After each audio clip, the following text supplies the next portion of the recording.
चित्तार्य मनोनंदन Hathaway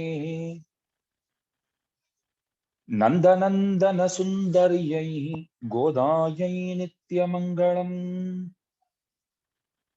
श्रीमते रम्यजामातृ मुनीन्द्राय महात्मने श्रीरंगवासिने भूयात् नित्यश्रीर्नित्यमंगलम्। सबको जय श्रीमन्नारायण।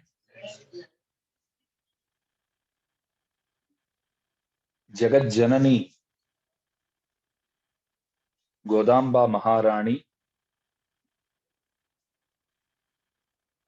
संसारियों के उद्धार के लिए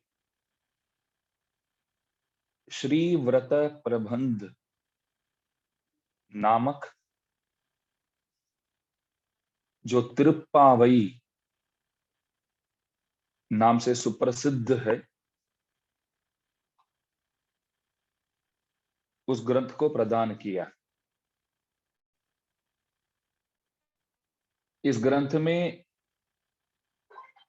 30 पद्य 30 पाशुर उपलब्ध है। इन पाशुरों से संस्कृत वेदांतार्थों को सरल रूप में हम सबको समझाते हैं अम्मा जी। तमिल भाषा में है, परंतु हमारे आचार्यों बहुत कृपा करके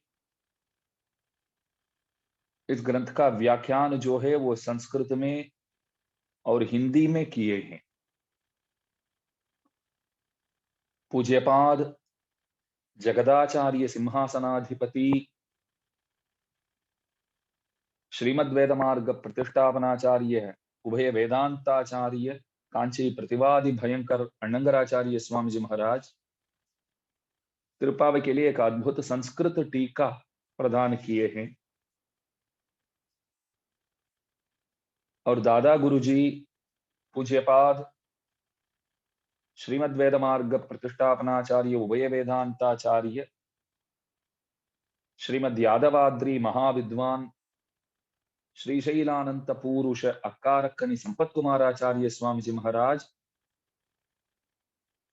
उनके स्वशुर महोदय के संस्कृत व्याख्यान को आधार मान करके लेकर के हिंदी में व्याख्यान किए। आज द्वितीय पाशुर है। पहले पाशुर में अम्मा जी सबको साथ चलने के लिए बुलाती है, प्रभु के पास जाना है, कन्हैया को जगाना है। साक्षात परमात्मा अभी कन्हैया बन करके हमारे बीच में अवतार किए हैं, तो कृष्ण कन्हैया के मकान पहुंचना है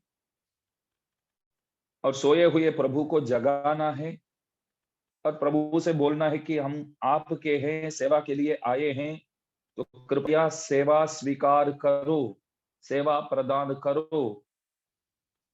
इस तरह उनको समझाना है। इसलिए सहेलियों से कहती है अम्मा जी आप लोग भी साथ चलिए। ये कस्वादु न भुंजीत भुंजीत दश सहा। अभी प्रसाद प्रभु को जैसे भोग लगाया तो बाद में सबको बांटा जाता है, सबको विनियोग करते हैं, प्रसाद वितरण बोलते हैं। मानो कि मेरे को प्रसाद बहुत पसंद है, तो एक आदमी के लिए एक कटोरी में जितना बन सकता है इतना काफी है। मगर हम चाहते क्या, बस सब श्री वैष्णवों को बांटा जाए, श्री वैष्णवों को दिया जाए। भगवान को भोग लगा करके, भोग लगने के बाद सबको प्रसाद दिया जाए, सब साथ बैठ करके साथ मिल करके उस प्रसाद को सब स्वीकार करें। तो शास्त्रों में ऐसा कहा गया है कि कोई अच्छी चीज आपको अगर मिला है, कोई फल मिला है अथवा कोई स्वीट मिला है, तो उसको अकेले खाने से अनेकों को साथ खाना अपने बंधु मित्र वर्गों के साथ खाना वो उचित माना गया है, वही सही माना गया है। मैंगो सीजन है तो आपूस बोलते हैं, तो फल एक पेटी आया है तो क्या करते हैं हम, बांटते। कुछ लोग बांटते हैं, कुछ लोग नहीं, बांटना नहीं है, संभाल के रखना है, ऐसा रखते हैं। आखिर क्या होता है, वो बिगड़ जाता है। इससे अच्छा पहले ही सबको बांट करके सबके साथ खाया होता तो अच्छा होता। तो देखिए, एक पल है तो भी सबको बांटना चाहिए, सबके साथ मिलकर के खाना चाहिए। तो प्रभु जो है वो अमृत फल है, भगवान जो है वो अमृत फल है, तो उस फल को पाना है तो सबके साथ मिलकर के पाना जो है वो ही सही है, अकेले नहीं जाना चाहिए। कोई बंदा गलत काम करता है तो एकांत जगह ढूंढता है सबसे पहले। गलत काम करता है तो एकांत एकांत जगह ढूंढता है। सही काम करना है, भगवत भक्ति करना है, तो एकांत जगह ढूंढने की कोई जरूरत नहीं है। सब भक्तों के साथ मिल करके द्वारकाधीश के आरती में देखिए, आप सब लोग शामिल हो जाते हैं, एक साथ मिल करके आरती गाते हैं। तो सबके साथ मिल करके प्रभु जी के दर्शन जब हम करते हैं तब अच्छा लगता है। तो इसलिए अम्मा जी पहले पद्य में, कल के पाशुर में, मारघड़ी तिंगल, उस पाशुर में सब सहेलियों को साथ में बुलाती है। तो मैंने कल बोला था, अम्मा जी अपने आप को एक व्रजभूमि के स्त्री मानने लगी, भावना करने लगी। मैं एक गोपी हूं, मैं श्रीविल्लिपुत्तूर की नहीं हूं, मैं ब्राह्मण स्त्री नहीं हूं, मैं एक गोपी हूं। और जहां मैं रहती हूं, ये जो क्षेत्र है ये मेरे लिए व्रज भूमि है, गोकुल है। और प्रभु का मंदिर जो है, वटपत्र शाही का मंदिर जो है गिरीश भाई, वो क्या है, कन्हैया का मकान है। और अंदर लेटे हुए भगवान वो साक्षात कन्हैया है। तो अभी मैं व्रतानुष्ठान करने वाली हूं, सब सहेलियों को साथ लेकर के व्रतानुष्ठान करने वाली हूं। मतलब जब कृष्ण कन्हैया का अवतार हुआ तो उसी समय के एक गोपी हूं मैं। हमारे ही गांव में वो भी रहते हैं, हम भी रहते हैं। अभी जाएंगे, उन्हें जगाएंगे और सेवा मांगेंगे और उस पल को अवश्य पाएंगे। इस तरह निश्चय कर लिया। तो देखिए, अभी एक कथा, ठीक है, ये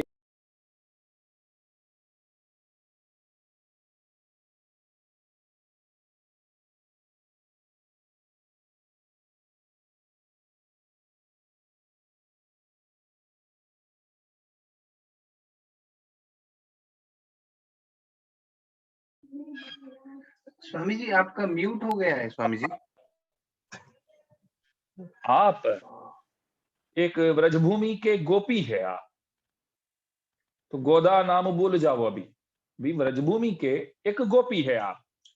तो अन्य सहेलियों के साथ आप व्रतोपवास अनुष्ठान करने जा रहे हैं, कन्हैया से मिलने जा रहे, क्या जरूरत है। भगवान तो वहीं बैठे हैं, वहीं विराजते हैं, कभी भी मिल सकते हैं, कभी भी प्रार्थना कर सकते हैं आप। अभी जगा करके सबके साथ मिल करके उनके वहां जाना और प्रभु को जगाना और प्रभु से निवेदन करना, व्रतोपवास अनुष्ठान करना, क्या जरूरत है, एक प्रश्न है। तब बोलते हैं, देखिए प्रभु जो है वो गोपी जन वल्लभ है, गोपियों के पीछे उन्मत्त रहते हैं, पागल रहते हैं। ऐसा कहते हैं कि रामावतार के काल में, ध्यान दीजिए, रामावतार के काल में दंडक वन में जब राम प्रवेश किए, दंडकारण्य बोलते हैं, तो दंडक वन में जब राम प्रवेश किए तो वहां के रहने वाले ऋषिगण मुनिगण सब उस वन के बाहर तक आकर के प्रभु राम को स्वागत करने लगे। तो सबने तब पहली बार राम का दर्शन किया, ऋषियों ने, मुनियों ने। ऋषि मुनि लोग बैरागी लोग हैं, विरक्त है, विरक्त है, फिर भी राम को देख करके बड़े बड़े दाढ़ी मूछ वाले वो ऋषिगण भी इस तरह विचार करने लगे कि हम पुरुष हो करके निरर्थक हो गया हमारा जीवन। बैरागी लोग, विरक्त लोग राम को देख करके विचार करने लगे कि हम लड़कियां होते तो शायद हमारा भी नंबर लग जाता, शायद राम हमसे शादी करते थे तो राम से मिल सकते थे, उनके हाथ पकड़ सकते थे, आलिंगन कर सकते थे। तो इस तरह ऋषिगण मुनिगण बोलो, परम विरक्त सन्यासी लोग राम को देख करके इस तरह विचार किया। तो तभी राम बोले कि आप लोग चिंता मत करिए, ये जो आप लोग मन में इच्छा रखते हैं, आशा रखते हैं, ये मैं अवश्य पूरा कर दूंगा, चिंता मत करो। इसलिए ऐसा कहते हैं कि रामायण काल के दंडक वन में रहने वाले ऋषिगण मुनिगण ही अभी कृष्णावतार में गोपियों के रूप में घूमते फिरते हैं। सब गोपी बन के यहाँ आ गए। तो हमेशा प्रभु गोपियों के पीछे घूमते हैं, गोपी गण भी प्रभु के पीछे घूमते हैं। तो लड़कियां सब सारे के सारे, एक गांव के सारे लड़कियां एक लड़का के पीछे पीछे घूमते हैं, तो घर वाले सब तो हैरान तो हो जाएंगे। गोपियों के जितने भी माँ बाप है, ससुर भी है, सब है, पति है, सब लोग विचार तो करेंगे ये क्या है। हमारे घर के जितने भी औरतें हैं सब कन्हैया के पीछे पीछे घूमते फिरते रहते हैं, अच्छा नहीं लगता ये। और लड़कियां है, शादी होना बाकी है, तो माँ बाप विचार तो करेंगे कि कोई लड़का देखने आएगा तो भी पहले क्या बोलेगा, ऐसा सुना है, बाहर बोल रहे थे, बाहर तो कोई ना कोई मिल जाएगा ये सब सुनाने के लिए। तो बाहर समाचार मिला कि सब लड़कियां, एक यहाँ के एक लड़का है तो उनके पीछे पीछे घूमते हैं, ऐसा सुना है, ये बात सही है क्या, हम तो नहीं मानते हैं, हमें मालूम है हमारे लड़की के बारे में, फिर भी ऐसा बोलते हैं ना लोग। तो सबने विचार किया कि कैसे रोका जाए, रोकने से भी कोई रुकते नहीं है तो क्या करे। तब सबने विचार किया कि ऐसा करते हैं कि इन गोपियों को भूमिगत एक स्थल में हम बिठा देते हैं, समय समय पे चाय पानी नाश्ता सब दे देंगे, खाना पीना सब व्यवस्था कर देंगे, लेकिन बाहर आने का ही नहीं है। इसलिए भूमिगत एक स्थल में उन गोपियों को बिठा करके, कैद करके वहां बिठा दिया सबको। भगवान प्रभु बाहर घूमते हैं, सबको ढूंढते हैं, एक गोपी भी नहीं मिलती है। बातचीत करना चाहते हैं, बैठना चाहते हैं, तो एक भी नहीं मिलती है। प्रभु भी हैरान हो गई, गोपियां भी, किस तरह प्रभु को संदेश भेजा जाए। तो आज का जमाना है तो चुपके से मोबाइल फोन साथ में लेकर के एक व्हाट्सएप मैसेज काफी है, प्रभु तुरंत आ जाएंगे। तो वो जमाने में वो भी तो साधन नहीं था। तो भूमिगत जगह पे सब लोग हैरान थे और भगवान ढूंढते ढूंढते बाहर थक गए थे। अभी गांव के बुजुर्गों को इतना अच्छा लगा कि बच गए हम सब, हमारे लड़कियां भी बच गए। और देखो कुछ ही समय के बाद ये लड़कियां क्या बोलेंगे, हमको बाहर छोड़ दो, हम अभी से कन्हैया के स्मरण भी नहीं करेंगे, वहां नहीं जाएंगे, आप जो बोलेंगे वही सुनेंगे। तो थोड़ा परेशान करेंगे, तो धीरे धीरे हमारी बातों को मानने आ जाएंगे, मान लेंगे, ऐसा विचार करते थे। लेकिन देखिए गांव में क्या हो गया, गोपियों के और कन्हैया के भाग्यवशात समझो, अथवा गांव वालों के दौर्भाग्यवशात समझो, जो भी है, बारिश ही नहीं हुई गांव में। तो सब बहुत हैरान हो गए। तो खाने पीना का भाई कुछ नहीं था, तो बारिश तो अवश्य चाहिए। तो किसी एक गोप ने बोला, गोपाल ने, बारिश चाहिए तो देखो गांव की लड़कियां साथ मिल करके एक अनुष्ठान, व्रतानुष्ठान करेंगे तभी बारिश संभव है, वरना बारिश तो अभी आएगी नहीं। तो गांव के चोकरियां जितने भी है सब मिल करके व्रतानुष्ठान करेंगे, व्रतोपवास करेंगे तो बारिश संभव है। तो क्या करना है अभी, बस सबको बाहर अभी ला दो, भूमिगत स्थल से बाहर लाओ, हम पूछेंगे। तो लड़कियों को बाहर ला करके सबने निवेदन किया कि आप लोगों से ही अभी ये काम संभव है, बारिश चाहिए, तो आप लोग अनुष्ठान करना पड़ेगा, करेंगे? बोले कि करेंगे। आप बुजुर्ग लोग बोलते तो करेंगे, ध्यान दीजिए। तब एक गोपाल ने बोला, व्रतोपवास करना है, अनुष्ठान करना है, तो उसके लिए तो अनेक सामग्रियां भी चाहिए। तो सामग्रियां लाने के लिए तो एक टीम चाहिए। भले एक टीम हम बना सकते हैं, फिर भी गांव में एकमात्र लड़का ऐसा है, कन्हैया ऐसा है कि उन्हीं को पता है कि सारी चीजें कहां कहां हम प्राप्त कर सकते हैं, क्योंकि पूरा गांव देखा हुआ एक बंदा हो, कोई जगह तो छोड़ते ही नहीं ना प्रभु। तो सब पूरे गांव को अच्छी तरह जानने वाला, और किस दुकान में क्या मिलेगा ये मालूम होना चाहिए, और कैसे लाना चाहिए, कब तक पहुंचाना है, ये सब बातें एक ही बंदा जानता है, वो कन्हैया है। तो अभी क्या करना है? तो सबने निर्णय किया, फैसला किया कि ये लड़कियां अनुष्ठान करेंगी, और व्रत के लिए जो कुछ चाहिए सामग्री सब इकट्ठा करके लाने का काम कन्हैया को सौंप देंगे। तो सब साथ मिल करके अनुष्ठान करेंगे तो अवश्य बारिश हो जाएगी। तो देखिए, जिन लोगों ने अलग किया गोपियों को और कन्हैया को, मिलना ही नहीं है, एक दूसरे से मिलना ही नहीं है, तो ऐसा फैसला जिन लोगों ने किया, उन्हीं लोगों ने अभी फैसला बदल दिया कि कन्हैया सामग्रियां ला करके देगा और गोपियां अनुष्ठान करेंगे। तो फैसला इस तरह कर दिया। इसलिए हमारे संप्रदाय में बोलते हैं, पहले जो ना बोलने वाले बाद में हाँ बोलेंगे ना, उसका महत्व बहुत अधिक होता है। जैसे विभीषण आया राम से मिलने, 4 लोगों को साथ लेकर के ऊपर खड़ा रहा, स्वीकार करो प्रभु, बस शरण में आया हूं। तो प्रभु ने क्या किया, सुग्रीव से पूछा, आप बताओ क्या किया जाए, स्वीकार करूं, आप बोलिए। तब सुग्रीव बोलता कि नहीं, रावण का भाई है, स्वीकार नहीं करना चाहिए। हमारे दुश्मन का भाई है, तो ये भी तो दुश्मन ही समझो राम, उसको तो वध करना चाहिए। वो भी कैसे वध करना चाहिए? एक ही क्षण में वध नहीं करना चाहिए, उसको पहले पकड़ो, पकड़ करके हमारे वहां रखते हैं, जब तक अपना मन करता है तब तक मारेंगे पीटेंगे सब कुछ करेंगे, आखिर मार डालेंगे उसको। देखो राम बोले कि क्या क्या आइडिया लगाता है, मारना है वो भी बहुत समय तक रखना है, खूब मारपीट करना है, तो उसके बाद आखिर मारना है। पहले सुग्रीव ऐसा बोले, विभीषण को लेना ही नहीं है, वध्यता मेष तीव्रेण दंडेन सचिवैः सह, ऐसा बोलने वाले सुग्रीव। फिर प्रभु समझाने लगे तो आखिर सुग्रीव क्या बोले मालूम है? तो बहुत महाप्राज्ञ, विभीषण जो है बहुत दिमाग वाला व्यक्ति है राम। तो पहले क्या बोले सुग्रीव, उसको पकड़ना है, मारपीट करना है, आखिर मारना है।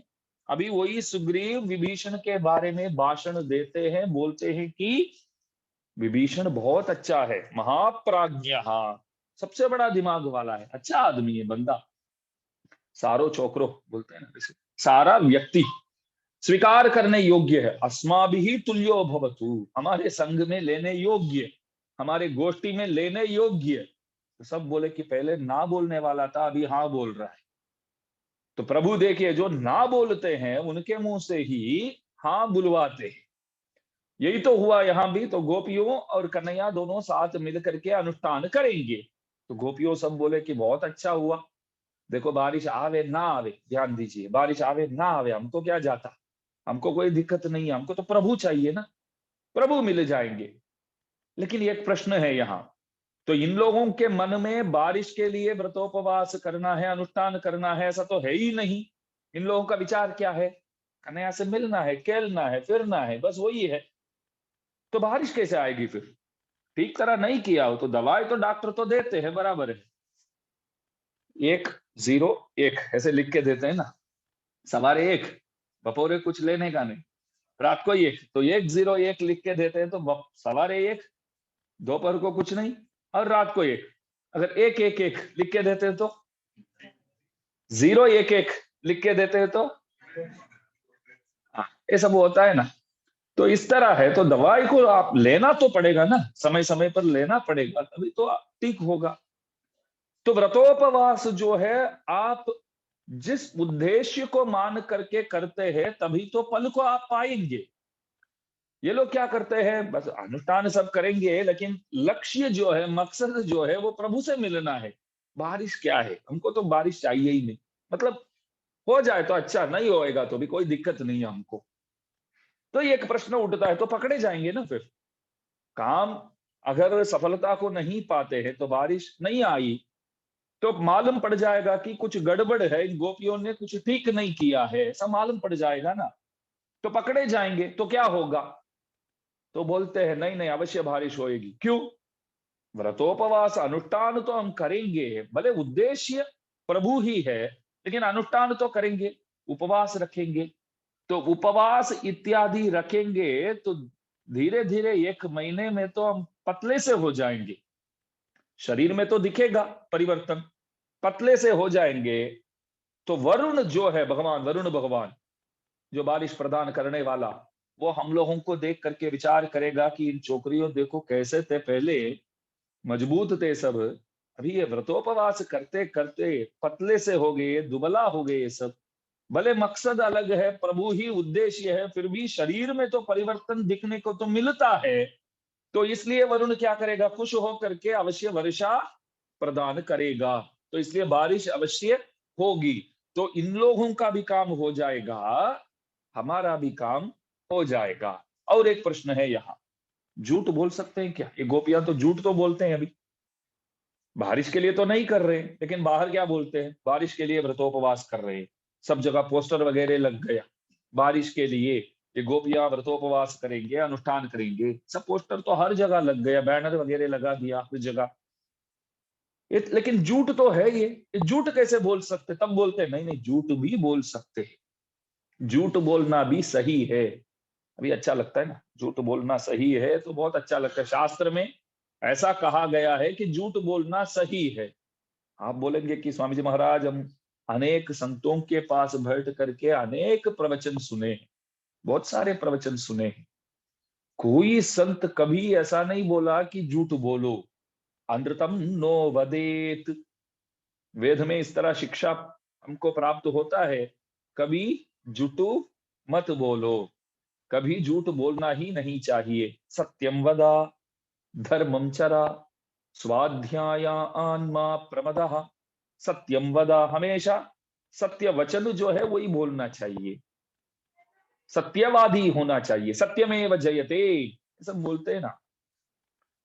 तो नित्य निरंतर सत्य ही बोलना चाहिए। तो आज तक ऐसा नहीं सुना कि हम झूठ बोल सकते, लेकिन ये गोपियां बोलते हैं कि झूठ बोल सकते हैं।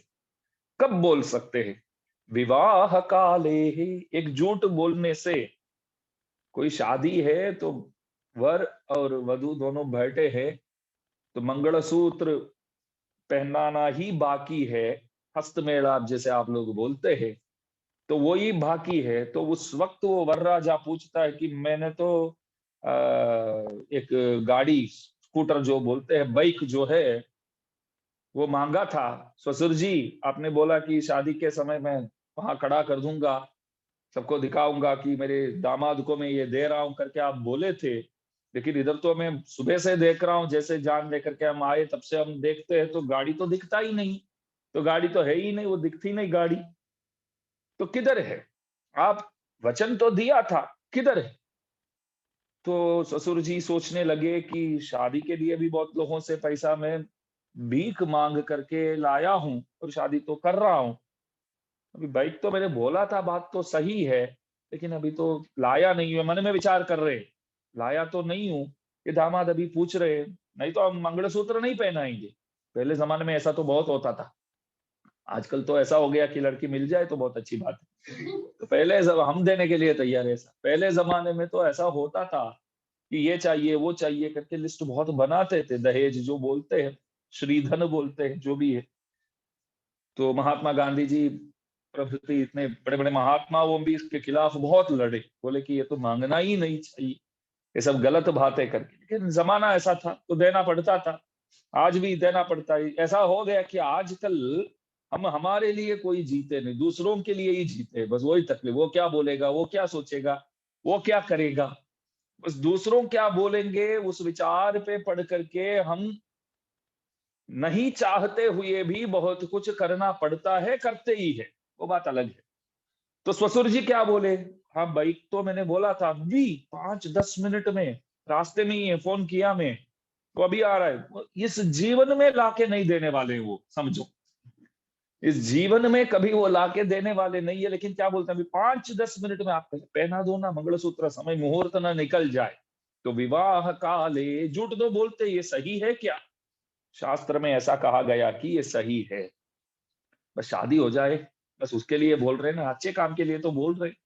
तो रति संप्रयोगे, पति पत्नी एकांत में जब बैठते हैं तब झूठ बोल सकते हैं।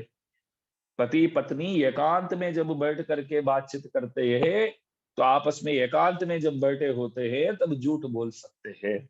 ऐसा नहीं बोलते, आप जैसे सुंदरी दुनिया में कोई है ही नहीं, एकांत में बैठते हैं तो बोलते हैं। वो धर्मपत्नी भी जानती होगी कि ये झूठ बोल रहे हैं, फिर भी अच्छा लगता है, कम से कम बोलता तो सही है, कम से कम बोलता है। तो रति संप्रयोग प्राणाद्यय, एक झूठ बोलने से अपने प्राण को हम बचा सकते हैं तो झूठ बोल सकते हैं। सर्वधनापहारी, न्यायार्जित संपत्ति हो तो एक झूठ बोलने से उस संपत्ति को आप बचा सकते हैं तो झूठ बोल सकते हैं। मैं पुनः कहता हूं, न्यायार्जित संपत्ति। ब्लैक मनी बहुत है तो राइड आ गए तो किधर किधर छिपा के रखा है, तो मेरे पास कुछ नहीं है, शास्त्र में बोला है झूठ बोल सकता हूं, वो गलत बात। न्यायार्जित जो है, तो न्यायार्जित संपत्ति को बचाने हेतु एक झूठ बोलना पड़ता है तो चलेगा। और एक ब्राह्मण को अथवा एक मित्र को एक झूठ बोलने से हम बचा सकते हैं तो झूठ बोल सकते हैं। इस 5 काल में जो झूठ आप बोलेंगे वो झूठ झूठ नहीं माना जाता है। तो अभी प्रभु प्राप्ति के लिए तो झूठ बोलते हैं गोपीगण, भगवान से मिलने के लिए तो झूठ बोलते हैं। क्या झूठ बोलते हैं? बारिश के लिए व्रतोपवास अनुष्ठान करते हैं, लेकिन अंदर से क्या विचार करते हैं? प्रभु प्राप्ति के लिए ये हम कर रहे हैं। तो नीचे ही मैंने बोल दिया कि फिर कैसे फल को पाएंगे? नहीं, शरीर को देख करके, शुष्क शरीर को देख करके वरुण विचार करेगा, बेचारे ये लोग तो अनुष्ठान उपवास इत्यादि तो ठीक तरह किए हैं, भले फल और कुछ चाहते हैं, फिर भी परम दयालु होकर के वो अवश्य बारिश बरसाएगा, इस तरह विचार करते हैं। अभी सबसे पहले निर्णय करते हैं, हमको एक एक के घर जाना है, एक एक सहेली को, एक एक गोपी को जगाना है, साथ लेकर के प्रभु के पास जाना है। कितने गोपियां? बोलते कि 5 लाख कुटुंब, 5 लाख कुटुंब में समझो उस जमाने के हिसाब से 2-3 लड़कियां होएंगे तो अभी गिन लो आप, लगभग 15 लाख। तो 15 लाख में एक को भी नहीं छोड़ेंगे, विचार इस तरह करते हैं। भगवान के पास पहुंचेंगे, 15 लाख में अगर एक गोपी नहीं आई तो भी प्रभु के द्वार नहीं पहुंचेंगे। मतलब सबको ले जाना ही है, छोड़ना ही नहीं है। जैसे हमारे आचार्यों उपदेश करते हैं, कोई सुने ना सुने उपदेश करते हैं, कोई मांगे ना मांगे उपदेश करते हैं। एक कथा मैं बताऊंगा, षटकोप स्वामी जी महाराज के बारे में।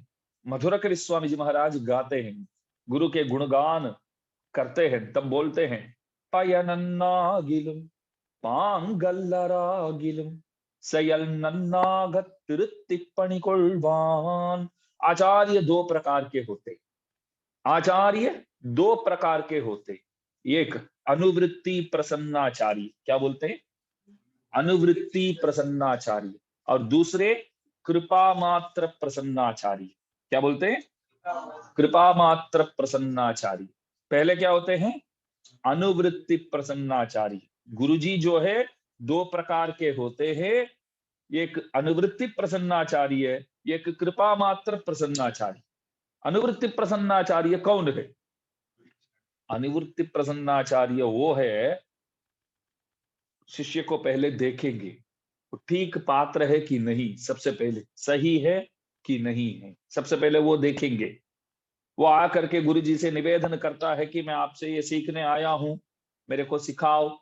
तो गुरु जी बोलेंगे सीखना है ना तो पहले इधर रहो, सेवा करो, तो कैसा है, क्या है, ठीक है कि नहीं, मैं देखूंगा। शास्त्र में ऐसा लिखा गया है कि कम से कम 1 साल तक एक चेले को पास में रख करके उसके बाद ही आप उनको उपदेश कर सकते हैं। सतपात्र है कि नहीं, ये जांच करके, ये विचार करके, ये परीक्षा करके उसके बाद ही आप उन्हें उपदेश दे सकते हैं। तो आजकल तो कोई शिष्य ऐसा है नहीं कि गुरुजी 1 साल साथ में रख सके, और कोई शिष्य भी ऐसा कोई तैयार नहीं है कि गुरुजी के साथ 1 साल हम रहे। अरे गाड़ी में बैठने के लिए भी बोलते कि जोखम है गुरुजी के साथ बैठना, 1-2 घंटे की मुसाफरी में भी बोलते कि कब चिल्लाएंगे, कब गुस्सा करेंगे, किस बात पे नाराज हो जाएंगे, कुछ मालूम नहीं पड़ता है, ये तो जोखम है, बैठना नहीं चाहिए। तो 15-20 मिनट के लिए, एक आधे घंटे के लिए, 1-2 घंटे की मुसाफरी के लिए भी तैयार नहीं होते, तो 1 साल उन्हीं के चरणों में बैठ करके सेवा करते करते अर्थ ग्रहण करना है। 1 साल भले आपने सेवा किया तो गुरुजी को आखिर लगा कि ये सतपात्र नहीं है, समझो। 1 साल सेवा किया आपने, तन मन धन से सेवा किया समझो। फिर भी गुरुजी एक दिन बुला करके बोले कि 1 साल हुआ है, मैंने बहुत ध्यान तो दिया तेरे प्रति, और मालूम पड़ गया कि तू सतपात्र नहीं है भाई, अर्थ ग्रहण के लिए तू लायक नहीं है। तो गुरुजी क्या करूं मैं, बस चले जाओ, आप शिष्य के लिए लायक नहीं है। तो 1 साल के बाद गुरुजी ऐसा भी बोल सकते, ये भी संभव है कि 6 महीने में मालूम पड़ गया कि ये सतपात्र है तो उपदेश करेंगे।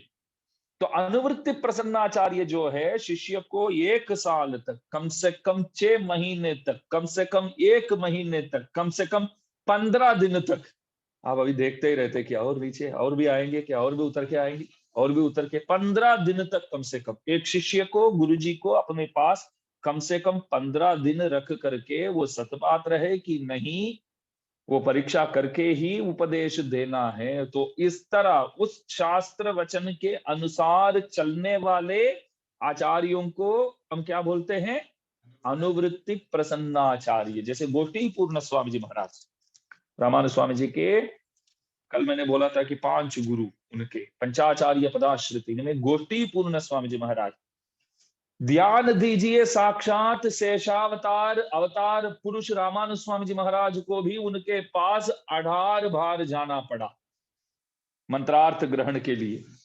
18 बार जाना पड़ा, श्रीरंगम से गोष्ठीपुरी तक, लगभग 200 किलोमीटर दूर चल के पैदल।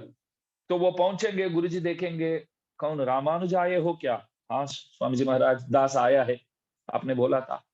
हाँ मैंने बोला था तो सही, फिर कभी देखेंगे भैया, अभी तो जाओ। तो तुरंत श्रीरंगम आ जाएंगे, 2-4 महीने के बाद वापस आएंगे, आपने बोला था फिर कभी देखेंगे, तो दास आया है, अब बोला था तो सही। कुछ समय जाने दो ना, बाद में सोचेंगे, विचार करेंगे, अभी जाओ। 1 बार नहीं, 2 बार नहीं, हम कोई जाएंगे, 1 बार भी नहीं जाएंगे। सबसे पहले तो नहीं बोलते तो और किसी से सीख लेंगे, नहीं सीखते तो भी क्या जाता है, अभी क्या नुकसान है। 1 बार भी नहीं जाएंगे, मानो कि 1 बार गए तो गुरुजी बोले कि फिर कभी देखेंगे, तो कभी देखने के लिए मिलेंगे ही नहीं, हम दिखेंगे ही नहीं। तो समझो कि हमने दोबारा गए, फिर गुरु बोले कि फिर कभी, हम बाहर आकर के क्या बोलेंगे मालूम है, शायद गुरुजी को ही कोई अर्थ मालूम नहीं है, इसलिए तो बारंबार इस तरह कर रहे हैं कि बाद में आओ, बाद में आओ। वो भी नहीं जानते, उनको भी अभी किसी गुरु के पास बैठ करके सीखना होगा, शायद वो शर्माते हैं, इसलिए ऐसा बोलते हैं कि बाद में आओ, बाद में आओ। 18 बार भैया, 1 बार नहीं, 2 बार। रामानुज स्वामी जी आते ही रहे, सुदृढ़ विश्वास को रखते हुए, एक ना एक दिन तो गुरुजी से उस मंत्रार्थ को मैं स्वीकार करूंगा ही, ग्रहण करूंगा ही। आप तो सब कुछ जानते हैं, आप सर्वज्ञ हैं।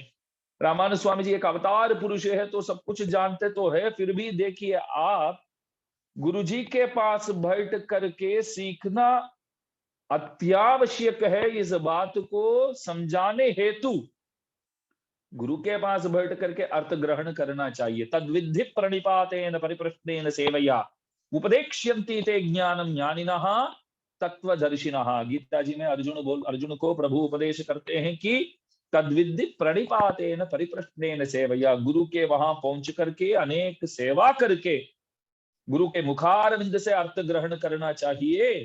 तो अनुवृत्ति प्रसन्नाचार्य, गुरु 2 प्रकार के होते हैं, एक अनुवृत्ति प्रसन्नाचार्य और दूसरे कृपा मात्र प्रसन्नाचार्य। रामानुज स्वामी जी महाराज से लेकर के आज तक जितने भी आचार्य हुए संप्रदाय में, सबके सब कृपा मात्र प्रसन्नाचार्य हुए। क्योंकि आपको तो मालूम ही है, हमारे गुरुजी हमको 1 साल तक रख सकते हैं क्या पास में?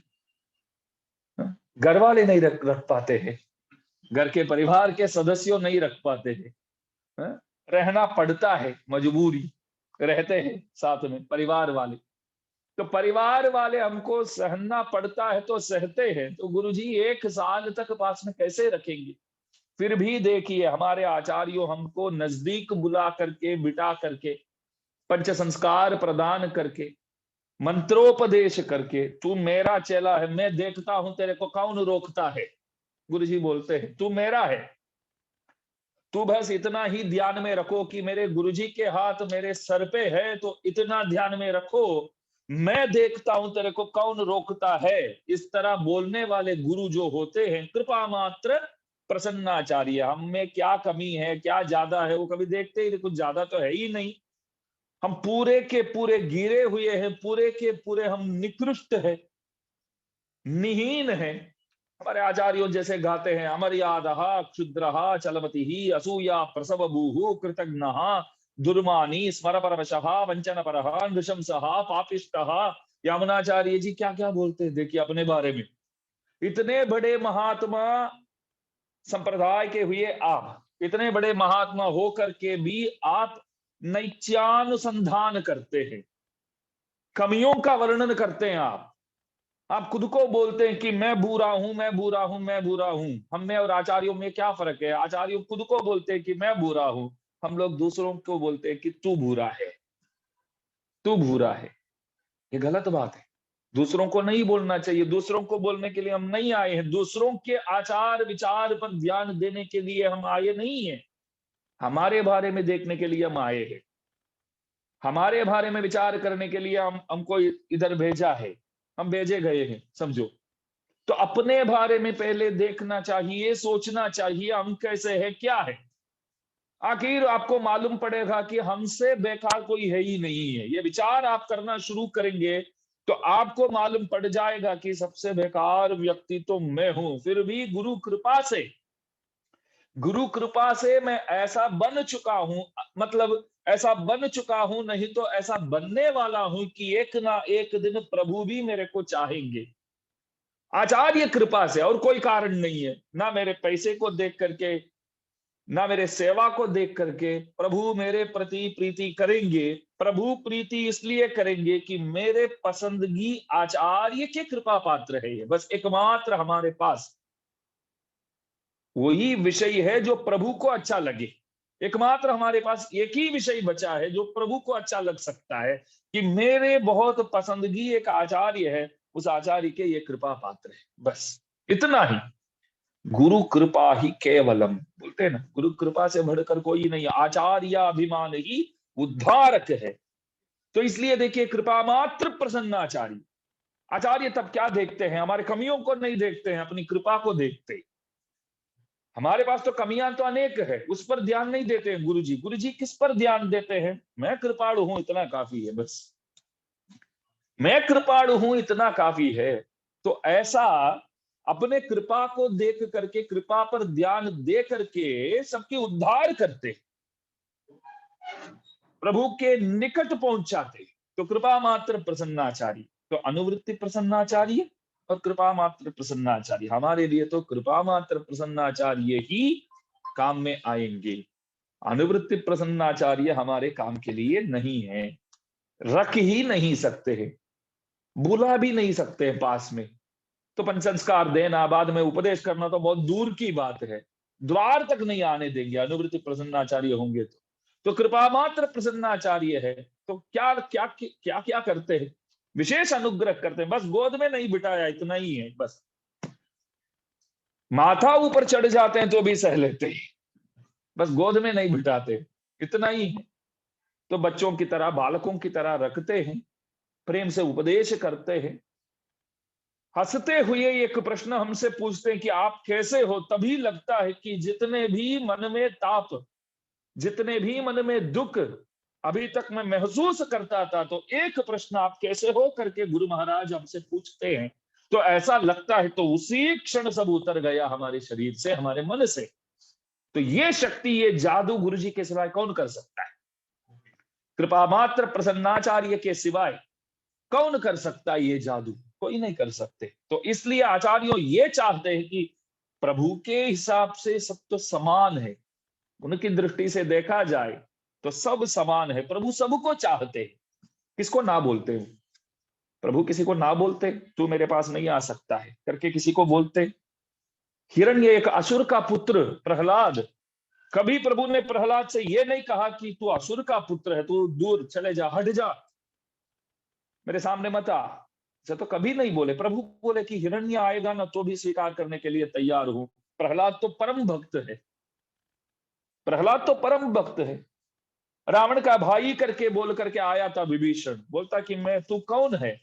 अगर मैं विभीषण होता तो रावण का नाम ही नहीं लेता। मैं होता तो क्या बोलूंगा मैं, मेरा नाम विभीषण है, मैं लंका में रहता था, लंका में रहता था, बस इतना ही है पहचान। रावण का नाम ही नहीं लेंगे ना। अब किसी ऑफिसर के पास जाते हैं कुछ काम करवाने, मतलब कुछ काम उनसे करवाना है, तो काम होना है आपका कुछ, तो उनके पास पहुंचे, मानो कि उसी ऑफिस में एक बंदा रहता है, काम करता है, मतलब कर्मचारी है, वो आपके कुटुंब में आता है। लेकिन बात यह है कि जिस ऑफिसर के पास आप गए हैं काम करवाने, उस ऑफिसर को और अपना जो रिश्तेदार बंदा वहां एक ऑफिसर के पद में बैठा है, दोनों को जमता नहीं है बिल्कुल। तो उनका नाम आप लेंगे उनके पास जाकर के? वो रिश्तेदार बोल के ही भेजेगा कि उस ऑफिसर के टेबल में जाएगा ना, तो मेरा नाम कृपया मत लेना। तू लेगा तो तू गया, तेरा काम इस जन्म में होने वाला नहीं है फिर, ऐसा बोलते हैं ना। तो देखिए इस तरह विभीषण आया तो राम के तो रावण विरोधी है, तो रावण का नाम तो लेना ही नहीं चाहिए, इतना ही बोलना चाहिए कि मैं लंका से आया, बस वहां का एक सदस्य हूं, एक नागरिक हूं, और कुछ नहीं। बाद में मालूम पड़े वो बात अलग है, हम तो नहीं बोलेंगे ना, अरे उस दुष्ट का नाम लेंगे हम? नहीं लेंगे। परिवार के सदस्य कोई बहुत बड़े काम करते हैं तो पूरे देश में जय जयकार होता है, तो हम बोलेंगे कि वो हमारे कुटुंब में आते हैं, बहुत दूर के रिश्ते होंगे, बहुत दूर के होंगे। मैंने पूछा कि किस तरह रिश्ता है आपका, किस तरह रिश्ता है? तो बोलेंगे नहीं बहुत नजदीक संबंध है हमारा। अरे बताइए तो सही, वो मंत्री साहब आपके कैसे रिश्ते में कैसे आते हैं? तो बोले कि हमारे पुत्र वधु है ना, हाँ है, पुत्र वधु की चाची है, हाँ ठीक है, वो चाची है, तो चाची की एक मासी है, ठीक है, मासी के एक ननंद है, ननंद के देवर है, वो इतना नजदीक आते हैं हमारे, तो इतना नजदीक है। तो कोई बंदा चोर चोरी करता है, समझो चोर है, चोरी करता है, तो पूरे देश में उसको ढूंढते हैं, आतंकवादी समझो। तो कभी बोलेंगे कि वो अपना सगा भाई होगा तो भी बहुत दूर का संबंध है, हम तो कभी संबंध रखते नहीं है भाई, बहुत दूर का है संबंध। तो सगे भाई है तो तब मानेंगे नहीं। तो कोई अच्छा है बंदा, तो बोलने योग्य है, तो बहुत दूर के रिश्ता होगा तो भी बोलेंगे कि ये नजदीक रिश्तेदार है। तो विभीषण आया राम के सामने, बोला कि मैं रावण का भाई हूं, तो स्वनिकर्षानुसंधान बोलते हैं, स्वदोषानुसंधान बोलते हैं। प्रभु के सामने आते हैं तो अपने दोषों का अनुसंधान करना चाहिए, अन्यों के दोषों के बारे में सोचना भी नहीं चाहिए। लेकिन हम तो उल्टा करते हैं, दूसरों के दोष जो है उस पर ध्यान देते रहते, निरीक्षण करते रहते हैं, अपने बारे में कभी हम ध्यान देते ही नहीं है। मैं आपसे बोलना चाहूंगा कि दूसरों के, मतलब अन्य भागवतों के, अन्य संसारियों के, जो भी समझो उन लोगों के दोषों पर जब प्रभु भी ध्यान नहीं देते हैं, आप क्यों ध्यान दे रहे हैं? जब भगवान भी ध्यान नहीं देते हैं दूसरों के दोषों पर, तो आप क्यों ध्यान दे रहे हैं? ये आपका काम नहीं है। तो इसलिए अपने बारे में सोचना चाहिए, और सब प्रभु के सामने समान है तो सबको साथ में लेकर के उनके पास जाना चाहिए। तो आज तो दूसरा पाशुर है, तो इस पाशुर में अम्मा जी कृत्याकृत्य विवेकता जो है उसके बारे में वर्णन करती है। व्रतोपवास अनुष्ठान करना है तो उसके लिए क्या क्या करना है, क्या क्या नहीं करना है, डूस एंड डोंट्स बोलते हैं। जैसे क्या क्या करना चाहिए एक महीने तक, क्या क्या नहीं करना चाहिए। तो आप लोगों से भी निवेदन है, तो कम से कम एक महीने, कम से कम एक महीने प्याज और लहसुन छोड़ दीजिए। मैं तो बोलूंगा कि आजीवन छोड़ दीजिए। आप बोलेंगे कि स्वामी जी महाराज प्रवचन में आया तो वो गलत हुआ, अभी ये सब बोलते हैं तो फिर क्या करेंगे? तो आजीवन लहसुन और प्याज अवश्य छोड़ देना चाहिए, घर पे बनाना ही नहीं। आजीवन संभव नहीं है करके नहीं बोलने का है, पहले एक महीना कोशिश कीजिए। अभ्यास करने से सब कुछ संभव है, अभ्यास से सब संभव है। तो अभ्यास तो करो, पहले कोशिश तो करो। आहार शुद्धौ सत्व शुद्धि ही शास्त्रों में कहा गया है, आहार शुद्धि से ही सत्व शुद्धि, मैंने अभी बोला ना, दूसरों के दोष नहीं देखना है, अपने बारे में ही सोचना है। ये सब कब संभव है? आहार शुद्धि। हमको दूसरों का दोष क्यों नजरों में, हमारी नजरों में क्यों आता है? हम जो जो कुछ नहीं खाना चाहिए उन चीजों को खाते हैं, इसलिए तो नजर में आते हैं ये सब। तो दोष हमारे पास है, तो सबसे पहले अपने दोषों को हम दूर करेंगे तो जितने भी है सबके सब सोने के टुकड़े की तरह दिखेंगे, सोने के एक बहुत बड़ा पत्थर की तरह दिखेंगे। मतलब सब सोना चांदी हीरे जैसे चमकेंगे हमारे सामने, उत्कृष्ट वस्तु दिखेंगे सबके सब, हम निकृष्ट दिखेंगे। अभी उल्टा है, हम अपने आप को उत्कृष्ट लगते हैं, बाकी सब हमको निकृष्ट लगते हैं। तो इसलिए मैं निवेदन करता हूं कि 1 महीना आज से लेकर के घर पे नहीं बनाएंगे, आप खाएंगे नहीं, कोशिश तो कीजिए, प्रयत्न कीजिए, संभव है। 1 महीने के बाद आपको लगता है कि ये चालू करने योग्य है, मुझसे ये संभव है, तो बस आजीवन फिर ये सब होना चाहिए। जीवन है तो कुछ ना कुछ तो हमको पालन तो करना पड़ेगा। लोग दुर्व्यसन को तो आसान से पकड़ लेते हैं, लेकिन जो कुछ अपने अंदर लाने योग्य है, अपने जीवन में लगाने योग्य है, उन चीजों को लाने के लिए सोचते तक नहीं है। आप लाओ नहीं लाओ बात अलग है, कम से कम विचार तो करना चाहिए ना। मेरे जीवन को किस तरह मैं धन्य बनाऊं तो करके सोचना तो चाहिए। लेकिन दिन ऐसा ही गुजर जाता है, समय ऐसा ही गुजर जाता है कि 40 साल के बाद रोज एक 4 किलोमीटर तो चलना ही है। 40 उम्र के बाद, 45 के बाद करते हैं। अभी 40 हो गया तो क्या विचार करते हैं? अभी और 4-5 साल बस आराम से जो कुछ खाना है, जो कुछ पीना है, मतलब घर पे जो कुछ खाना है, जो कुछ पीना है, मतलब गलत मत समझना, घर पे जो प्रभु को भोग लगता है सब भोग लगा के सब खाएंगे। तीखा वस्तु और मिठाई वगैरह सब आराम से खाएंगे, और 4-5 साल बाद में थोड़ा संभालेंगे। फिर 45 उम्र के होते हैं तो 50 साल से संभालेंगे, तो वो तो संभव ही नहीं है फिर। तो अभी से क्या कर सकते हैं, तो ये विचार करना चाहिए। इसलिए पहले पाशुर में अम्मा जी सबको बुलाती है, सब आओ साथ में प्रभु के पास जाते हैं।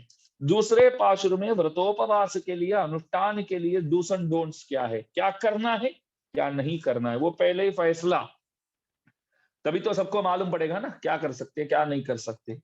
तो मैं निवेदन करूंगा कि कम से कम धनुर्मास में प्याज लहसुन नहीं खाएंगे, और रोजाना तिरुप्पावई का पाठ करेंगे। आप इधर आएंगे तो पाठ संभव है, इधर आकर के दास बोलता है तो एक दो भागवत भी बोलते हैं, तो सब साथ बैठ करके आप देखेंगे, समझ में आवे ना आवे, बोलना आवे ना आवे, तो ये पाठ तो करना चाहिए। अम्मा जी हमारे लिए गाए हैं, प्रभु खुश हो जाते हैं सुन करके, प्रभु खुश हो जाते हैं, इससे अधिक हमारे लिए करने योग्य काम क्या रहा। हम उनके लिए है, हम उनके लिए है। अब बच्चों के लिए मिठाई लाते हैं तो आप क्या देखना चाहते?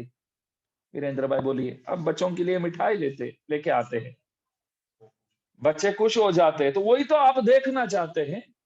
हमारे पिताजी पूज्यपाद अनंताचार्य स्वामी जी महाराज, मंदिर में जब भी प्रसाद दिया जाता था, वो कभी मंदिर में वो प्रसाद को स्वीकार नहीं करते थे। मंदिर में प्रसाद दिया जाता तो घर पे लेके आते थे। तो कभी कभी हमने पूछा कि बहुत प्रसाद तो बहुत भीड़ बहुत होते तो थोड़ा सा ही मिलेगा, तो वो लेकर के आते थे, तो हमको खिलाते थे। तब बार बार बोलते थे कि इसमें जो मजा है वो किसमें है, आप बताइए। ये जो बच्चों को खिला करके हम खाते हैं तो बहुत अच्छा लगता है, बहुत मजा आती है। यही तो मजा है, यही मजा अनुभव करना है। तो देखिए बच्चों खुश हो जाते हैं प्रसाद को खा करके, तो वो देख करके अच्छा लगता है। ठीक इसी प्रकार प्रभु के सेवा में हम लग गए समझो, तो सेवा करते हैं तो प्रभु खुश हो जाते हैं, वो खुश हो जाते हैं, तो वो देख करके हमको आनंदानुभव करना है। हमारे लिए अलग सा आनंद कुछ है ही नहीं, हमारे लिए अलग सा आनंद कुछ है ही नहीं है। जीवात्मा जो है वो आनंदमय है। अभी मैं बताता हूँ, कुछ वेदांत के अंदर घुसते हैं, तो वेदांत के अंदर घुसते हैं तो आपको तो थोड़ा सीधा बैठना पड़ेगा। क्यों? वेदांत चीज ऐसी है, आत्मा के बारे में कभी वर्णन किया जाता है तो नींद लग जाती है आंखों में। हमारे बारे में जब हम सोचते हैं ना, विचार करते हैं ना, तो सबसे पहले नींद आ जाती है। दूसरों के बारे में तो कान खुल करके बैठ जाते हैं। हमारे बारे में विचार करो, आत्मा के बारे में विचार करो, वाह, ऐसा। तो वेदांत की जो बात है, वेदांत जो है वो बहुत ध्यान से सुनने योग्य है। आत्मा क्या है? आत्मा आनंदमय। ध्यान दीजिए, ज्ञानानंदमयस्त्व आत्मा। आत्मा का लक्षण क्या है? आत्मा एक अणुपरिमाण है। आत्मा है ना, एक एटम जैसे, एटम से भी आत्मा, आत्मा का साइज क्या है कोई वर्णन ही नहीं कर सकता। वेदव्यास जी ऐसा बोलते हैं एक जगह पे, गाय माँ के पूंछ से एक बाल निकालो, उसको 100 टुकड़ा करो, एक बाल निकाल करके उसको 100 करो, उसमें से एक ले लो, उसको 100 करो, उसमें से एक ले लो, उसको 100 करो, उसमें से एक ले लो, उसको 100 करो, उसमें से एक ले लो, उसको 100 करो, उसमें से भी एक ले लो, उसको 100 करो, उसमें से एक ले लो, उसको 100 करो।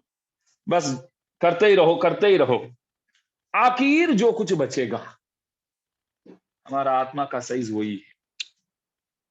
तो अणु से भी परमाणु जो है, आत्मा जो है वो अंदर भर करके इस शरीर से इतना सब कुछ करवाता है जो चित्त बोला जाता है। चित्त माने आत्मा, अचित ये शरीर, ये जो रखा गया है, और ये जो कुर्सी, ये मोबाइल, ये सब क्या है? अचित है।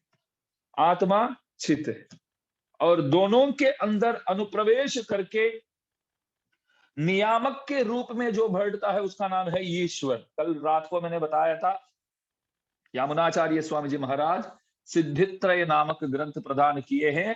आत्म सिद्धि, संवित सिद्धि, ईश्वर सिद्धि, और तत्वत्रय करके एक ग्रंथ लोकाचार्य स्वामी जी महाराज प्रदान किए हैं। चित प्रकरण, अचित प्रकरण और ईश्वर प्रकरण। चित्त के बारे में बोलते हैं, आत्मा क्या है वो समझाते हैं, अचित क्या है वो समझाते हैं, और ईश्वर क्या है वो समझाते हैं। तो तत्वत्रय, ये तत्वत्रय जो है हमारे सिद्धांत का अति मुख्य वाद है। रामानुज संप्रदाय का अति मुख्य वाद है तत्वत्रय। हमारे धर्म में हम 3 तत्वों को मानते हैं। कितने? 3। क्या मानते हैं? तत्वों को। कितने तत्वों को मानते हैं? 3 तत्वों को मानते हैं। वो तत्व तो क्या क्या है?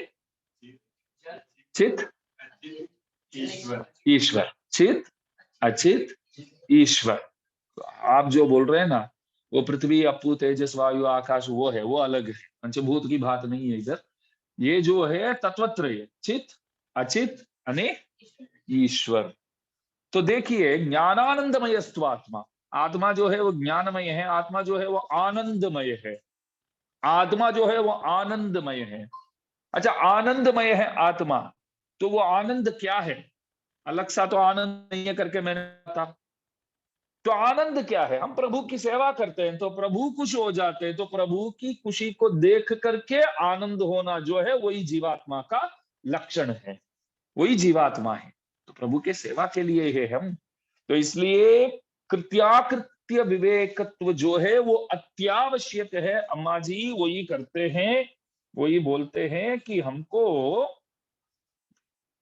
ये मालूम होना चाहिए कि व्रतोपवास, इस अनुष्ठान के लिए क्या करना चाहिए, क्या नहीं करना चाहिए।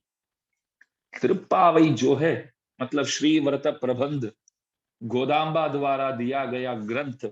गोदा शब्द का अर्थ होता है श्री सूक्तियों को प्रदान करने वाली, सदर्थों को प्रदान करने वाली। गोदाम्बा महारानी विष्णुचित्तात्मजा, विष्णुचित्त स्वामी जी महाराज के सुपुत्री, वो विश्वास करती है कि अवश्य कन्हैया मेरे को मिल जाएंगे, शादी प्रभु से ही करना है, वो अवश्य मिल जाएंगे। तो एक सहेली ने पूछा ये कैसे संभव है? प्रभु स्टेटस तो देखेंगे, वो तो बहुत बड़े हैं, हम तो सामान्य मनुष्य है, सामान्य स्त्रीगण है, स्टेटस देखेंगे। हमारे स्टेटस के हिसाब से आपके साथ हम संबंध नहीं रख सकते, नहीं बोलते हैं। हम बोलते हैं अथवा सुनते हैं, संसार में तो ये सब होता है ना, स्टेटस के हिसाब से। स्टेटस, प्रभु के स्टेटस आप देखो, राजाधिराज है। हमारे श्रीरंगम के रंगनाथ भगवान राजदंड को लेकर के पीछे रख करके जब सवारी में, कल भी मैंने ग्रुप में शेयर किया था, प्रभु की जो चाल है वो देखो आप, कैसे चलते, कौन सामने आ करके उनसे बात कर सकते हैं, खड़े कैसे हो सकते हैं यार, ऐसा चलते हैं ना प्रभु। उनकी जो चाल है, पर्वताधिप निष्क्रम्य सिंहो गिरिगुहाशय, 23वां पाशुर में अम्मा जी खूब वर्णन करने वाले हैं, तो उस दिन अनुभव करेंगे। चतुर्गति ही सहस्रनाम में भी बोलते हैं, प्रभु के चतुर्गतियों के बारे में वर्णन सहस्रनाम, विष्णु सहस्रनाम में किया गया है। चतुरात्मा चतुर्गति ही बोलते हैं।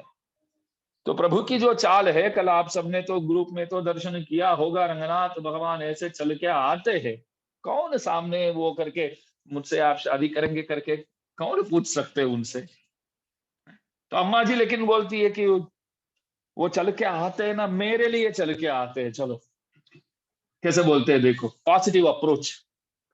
तो वही बोलते हैं ना, नेगेटिव थिंकिंग को हटा दो, पॉजिटिव अप्रोच।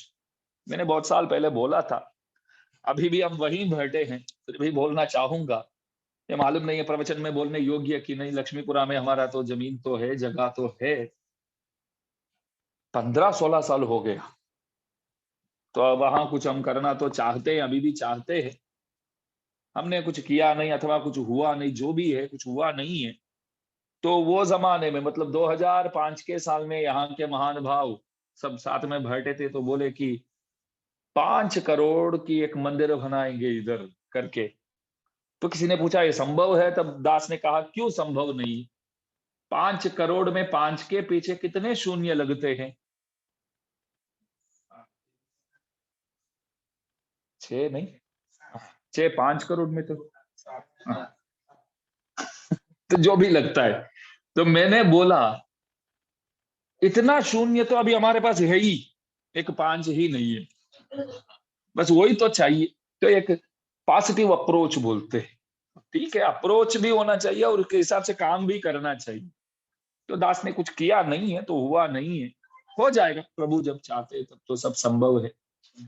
तो पॉजिटिव अप्रोच। तो अम्मा जी से मैंने बोला, गोदाम्बा जी से बोला, देखो प्रभु ऐसे चल के आते हैं, तो आपसे कैसे मिलेंगे, आपके साथ कैसे शादी करेंगे,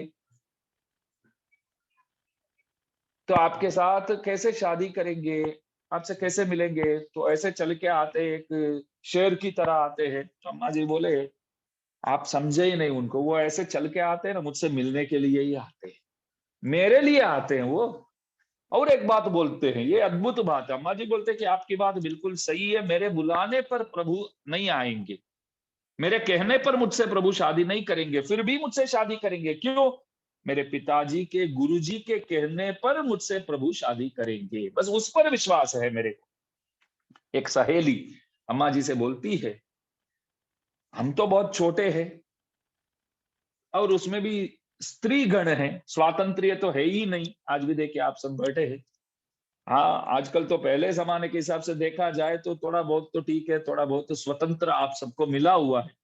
पहले जमाने में देखो आप, दास के माता जी बोलते थे कि जब सासू माँ और उनके मतलब दास की दादी जी दादाजी सब थे, तो अम्मा जी बोलते थे कि हमारे घर में जो नीचे जो हाल है वो मैंने देखा ही नहीं कभी। नीचे आते हैं तो भी सीधा जैसे घोड़े को लगाते हैं ना दोनों तरफ, तो उस तरह सीधा जाए, उस तरफ क्या इस तरफ। वो जमाना ऐसा था ना पहले, तो समय ऐसा था। तो आजकल तो ठीक है, सबको तो बहुत देते हैं अथवा अपने आप लेते हैं, जो भी बात है।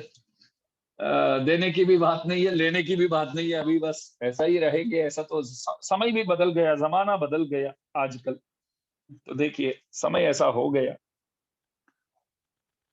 तो यहाँ अम्मा जी से पूछा गया, देखो हम तो बहुत छोटे हैं और स्वतंत्र भी नहीं है, छोकरियां हैं, तो प्रभु कैसे सुनेंगे? तब बोले कि पिताजी बोलेंगे तो सुनेंगे। क्यों?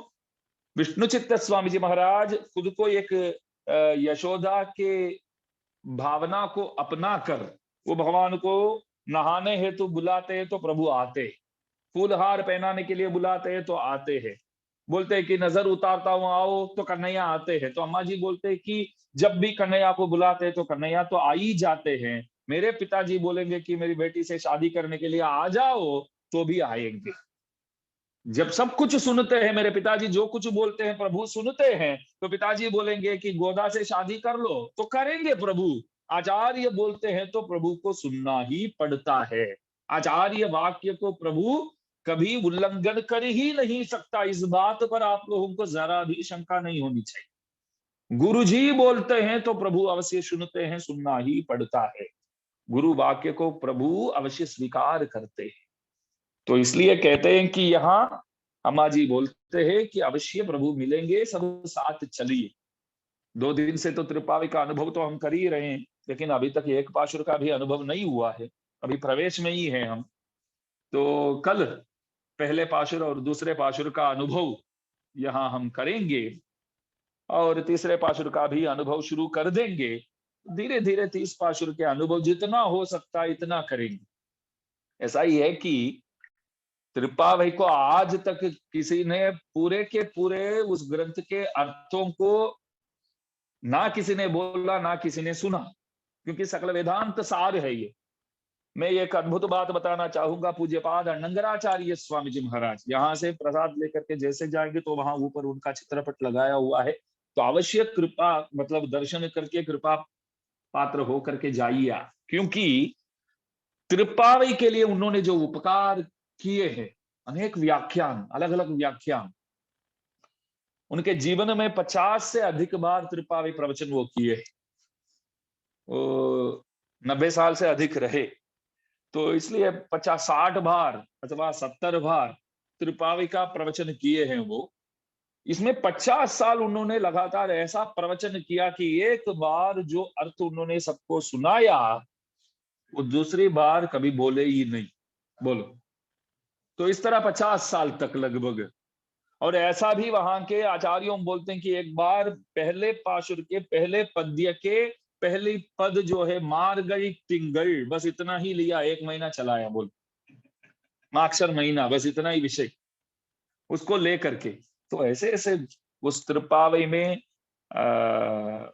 विमर्शन करने वाले, उसमें मतलब अवगाहन करके अवगाहित होकर के उस ग्रंथ के सदर्थों को निकालने वाले आचार्यों हमारे बीच में विराजते थे।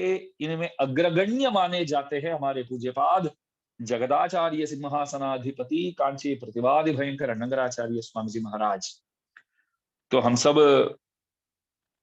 धन्य हैं कि उनके ग्रंथों को प्राप्त किए हैं। और पूज्य संपत कुमार आचार्य स्वामी जी महाराज उत्तर भारत के श्री वैष्णवों के लिए उपकार करने वालों में अग्रगण्य माने जाते। हिंदी में कितने सारे ग्रंथ, गुजराती में कितने सारे ग्रंथ।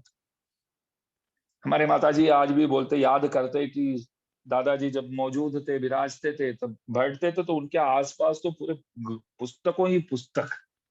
दास को बोलते थे कि मेरा जन्म 10 महीना का था तब तक तो थे दादाजी दास के, तो पुस्तक लिखते लिखते कभी कभी अम्मा को बोलते थे कि बुला करके उसको लाओ ना, बिठाना है गोद में। तो उन पुस्तक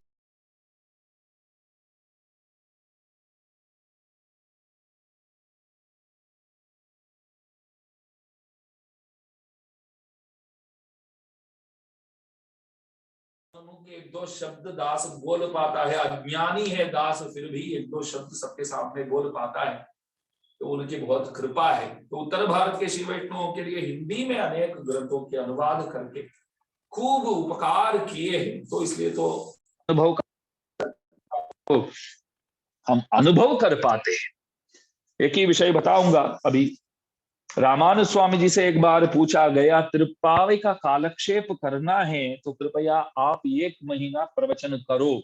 ध्यान दीजिए, साक्षात शेषावतार से पूछा गया, आप 1 महीना प्रवचन करो ना। रामानुज स्वामी जी बोले, तो हमारी वश की बात नहीं है। क्या बोले? हमारी वश की बात नहीं है। रामानुज स्वामी जी बोले कि हमारी वश की बात नहीं है, तो और कौन इसके बारे में प्रवचन कर सकता है? तो आप लोग ऐसा ना फैसला करें, निर्णय करें कि तो कोई बोल ही नहीं सकते तो कल से हम नहीं आएंगे, फिर ऐसा नहीं है। तो रामानुज स्वामी जी बोले, विष्णुचित्त स्वामी जी जो त्रिपल्लांड गाये हैं, एक प्रबंध, एक पुस्तक, उसके बारे में बोलने वाले सुनने वाले सब मिल जाएंगे, लेकिन त्रिपावई के लिए बोलने वाला सुनने वाला नहीं मिलेगा। और आगे बोलते हैं कि पुरुष जो है ना, हम सब यहाँ जितने भी पुरुष बैठे, पुरुष लोग त्रिपावई के लिए तो लायक ही नहीं है। बोले, पुरुष लोग लायक ही नहीं है, स्त्रियां ही लायक है त्रिपावई के लिए। अभी आप लोगों को अच्छा लगेगा, लेकिन आगे रामानुज स्वामी जी बोले, उसमें भी, स्त्रियों में भी जो भगवान के पट्टमहिषी होकर के बैठे हैं, श्रीदेवी, भूमि देवी, नीला देवी, अनेक देव्य सहस्रम तथा बोलते, अनेक पत्नियां हैं प्रभु के पटमहिषियां, स्त्रीगण में गिने जाते हैं, तो वो स्त्रियां भी लायक नहीं है। बोलो, सबसे पहले बोले कि कोई मिलेगा ही नहीं, पुरुष तो सर्वात्मना अधिकारी नहीं है, स्त्रियां ही। और स्त्रियों में भी यहाँ के स्त्रियों को तो छोड़ दो, भगवान के दिव्य महिषियां भी लायक नहीं, तो कौन बोल सकते हैं, कौन सुन सकते हैं? तो बोले एकमात्र गोदाम्बा ही बोल सकती है, एकमात्र गोदाम्बा ही सुन सकती है, क्योंकि तिरुप्पावे के लिए जो भाव पूर्ति की आवश्यकता है वो परिपूर्णतया भरपूर सिर्फ गोदाम्बा जी में ही है और किसी में नहीं है। फिर भी प्रयत्न तो करते हैं हम भी, गोदाम्बा जी जैसे प्रभु को प्रिय पात्र हो जाए, उसके लिए प्रयत्न तो करना चाहिए। तो सबसे नम्र निवेदन है, रोज आते रहो। और अभी आप लोग खान पीन की जो है उसमें थोड़ा बहुत नियम रखेंगे, कम से कम 1 महीने के लिए, ऐसा विश्वास रखता है दास। फिर आजीवन बना देंगे धीरे धीरे। ऐसा ही होता है ना, पहले दवाई देते हैं तो बोलेंगे कि बस ऐसा करो, थोड़ा सा ले लो, बाद में और ले लो, ऐसा बोलते हैं ना। तो ठीक इसी प्रकार तो पहले दिया जाता है ये दवाई आपको। तो दास को यकीन है, विश्वास है कि आचार्य कृपा से ही वो संभव है, इसलिए आचार्य से ही प्रार्थना कर दीजिए कि बस आप ही नियमों के अनुसार हम रह सके, उसके लिए हमको सदपात्र आप ही बनाइए, ऐसा प्रार्थना कीजिए। हमारे गिरीश भाई अभी भी विचार में पड़ गए नहीं। आज भी घर पे वही है। नहीं। सुबह ही शाकभाजी सब्जी दे करके आया हूँ, तो आप ऐसे बोलते तो अभी आप हीरो बनेंगे। क्यों? आज घर पे बनाया हो तो अभी आप छुएंगे नहीं। बोलो, ये कितनी बड़ी बात है। और घर वालों को भी आप बोलेंगे कि नहीं छूने का, ऐसा। तो तभी तो हीरो बनेंगे आप। सामने है तो भी आप बोलेंगे कि दृढ़ता को रख करके बोलेंगे कि नहीं लेना है आज। बस प्रभु कृपा करे, प्रभु शक्ति दे, बस ऐसी प्रार्थना के साथ आज का पाशुर का अनुसंधान सब साथ मिलकर करेंगे। दास बोलेगा, पीछे पीछे आप लोग बोलेंगे। और शाम को ठीक 9 बजे यहाँ सब आएंगे। उपदेश रत्नमाला ग्रंथ वरवरमणि स्वामी जी महाराज के दिव्य ग्रंथ जो है उसका अनुभव यहाँ करने जा रहा हूं, मतलब करने जा रहे हैं। कल से तो शुरू तो कर दिए। तो सबसे नम्र निवेदन है शाम को भी अवश्य पधारे। अभी आज का पाशुर का अनुसंधान। வையத்து வாழ்வீர்கள் நாமும் நம்பாவைக்கு செய்யும் கிரிசைகள் கேளீரோ பார்க்கடலுள் ஐயத்து இன்ன பரமன் அடிபாடி நெய்யுண்ணோம் பாலுண்ணோம் நாட்காலே நீராடி மையிட்டு எழுதோம் மலரிட்டு நாம் முடியோம் செய்யாதன செய்யோம் தீக்குறளை சென்று ஓதோம் ஐயமும் பிச்சையும் ஆந்தனையும் கை காட்டி உய்யும் ஆறு எண்ணி உகந்து ஏலோர் எம்பாவாய். கோதபிறந்தவூர் கோவிந்தன் வாழுமூர் சோதி மணிமாடம் தோன்றூர் நீதியாய் நல்ல பத்தர் வாழுமூர் நான்மரகளோதுமூர் வில்லிபுத்தூர் வேதக்கோனூர் பாதகங்கள் தீர்க்கும் பரமனடி காட்டும் வேதமனைத்துக்கும் வித்தாகும் கோதை தமிழ் ஐயைந்துமைந்தும் அறியாத மானிடரை வையம் सुमप्पदुम वंबु. इस पाश रबीजों में गाया, उसमें कहा गया है कि आपको त्रिपावे मालूम नहीं है, समझो तो आप क्या है? फिर एक विचार है, त्रिपावे नहीं आता है तो आप कौन है, क्या है? तो बोलते कि सिंपल, इस भूमि के लिए भार है और कुछ नहीं, ऐसा ऐसा कहा गया है। तो सीखने का मन रखेंगे ना तभी आप भार नहीं है। सीखेंगे नहीं रखे नहीं सीखेंगे बात अलग है, सीखना है करके विचार कर लीजिए, तभी आप भूमि के लिए भार नहीं है, भूमि के लिए आभूषण है। भूमि मैया आपको आभूषण समझेगी, एक अद्भुत गहना समझेगी। तो इसलिए त्रिपावी सीखना है, ये निर्णय कर लो। आज तो पाशुर का तो अनुसंधान किए हैं, तो अभी तक भार थे, अभी भार नहीं है। अभी आप एक फूल की तरह है भूमि के लिए। तो इसलिए आगे हम त्रिपावे अच्छी तरह सीख के भूमि मैया को एक हार की तरह, एक सुगंध वाली पुष्प की तरह सेवा करेंगे। बस इस तरह हम विचार करेंगे, प्रभु की कृपा से वो हो जाएगा। तई जैसे अवश्य। जय श्री